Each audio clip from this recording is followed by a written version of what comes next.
Okay, so we're back in the workshop and today we're welding up some discs. So I've got these discs from Terry Grant. These are what fit in his little Legend car. So some of them have already been welded before, but they're not fully welded, and that what makes them fail. So what a welded diff looks like is this.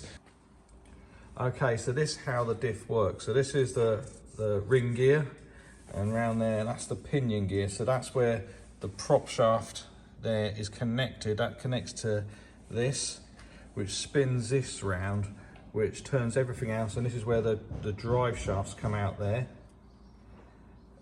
So that what goes to the wheels. So this little bit in the middle is what lets the wheels spin at different rate. So that one can spin at a different rate to this one. So when you weld the diff, you weld these pieces solidly.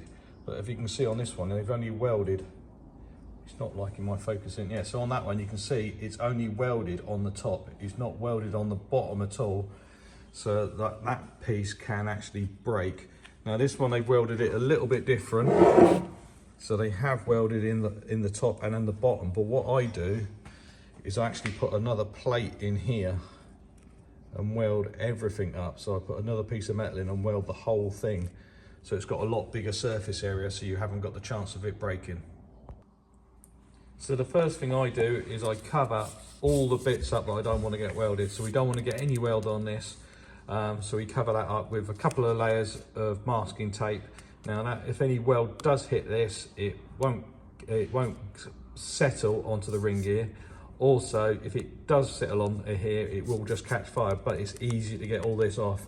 You don't want to put anything on there like duct tape or something like that, because if the glue comes off of it, it's really hard to get it off of these gears. So we just put a couple of layers of that on, and then I'll spray it in here with brake cleaner to get all the grease out, and then we're ready to weld that piece in.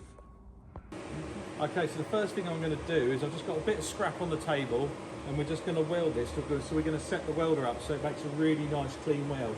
Now, because this isn't absolutely spotless, I haven't cleaned up the metal, so it's still got the mill scale on it to represent what it's got in there. So we can just weld this and see what it comes out like.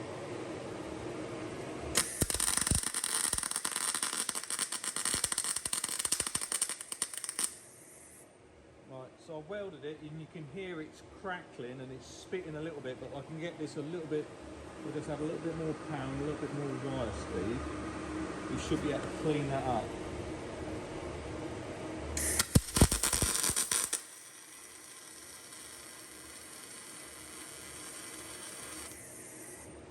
Okay, so you can hear the difference, and you can look at the weld difference there.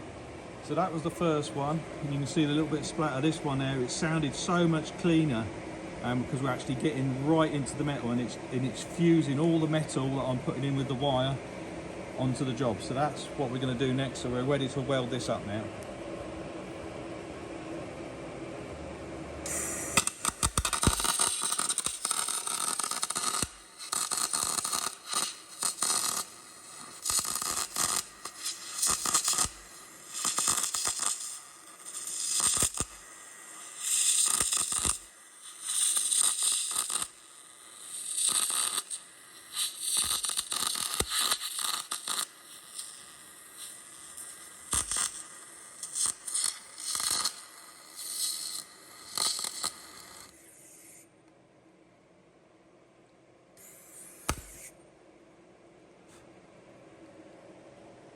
That's it. Okay, so the next thing I'm doing now is I'm cutting off the piece of metal that I'm going to put into the middle of the diff. So this is 10 mil thick, so it's a nice thick bit of metal we're going to put in there. So I just use my angle grinder to cut it off, and once I've done that, then I take it over to the diff just to see how close a fit it is. Then after that, I have to go back in it now, so I'm actually putting a bevel on it now so it lines up with the gears.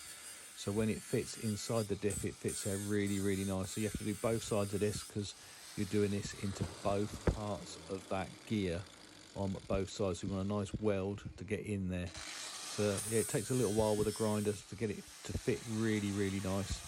Then we take it back over to the diff and then fit it in once again and to see that we've got a really good contact patch for us to weld. So taking it over to the diff now, drop it in, pushing it in there.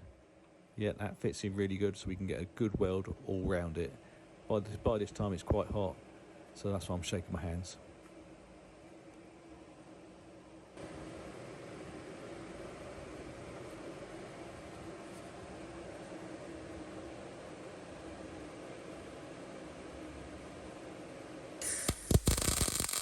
Okay, so we've got everything set up now, just ready. Just going to put a few little tacks in to tack this plate in place, and then we can carry on with burning the rest of it in.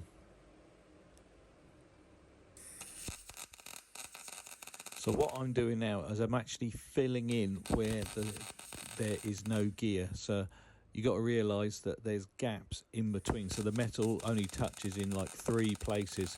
So we want to fill up all the holes where there is no gear engagement, and then we can put a nice big parcel weld over everything once it's completed.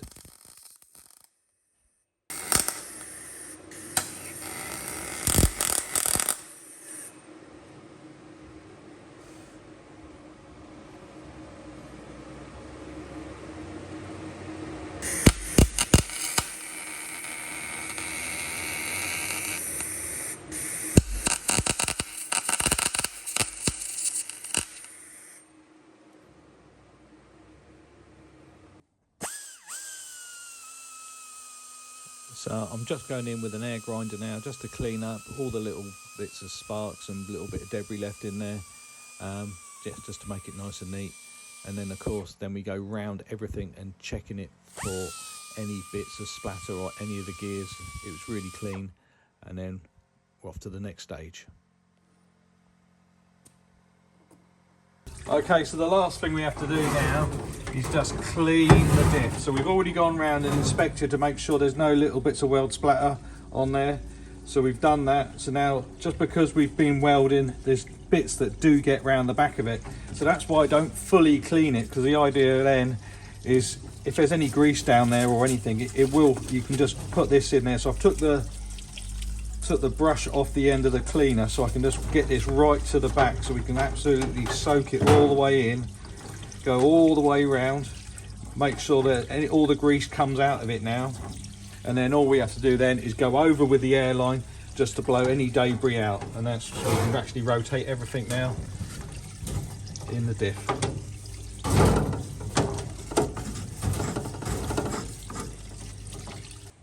Okay, so that is how I weld up this.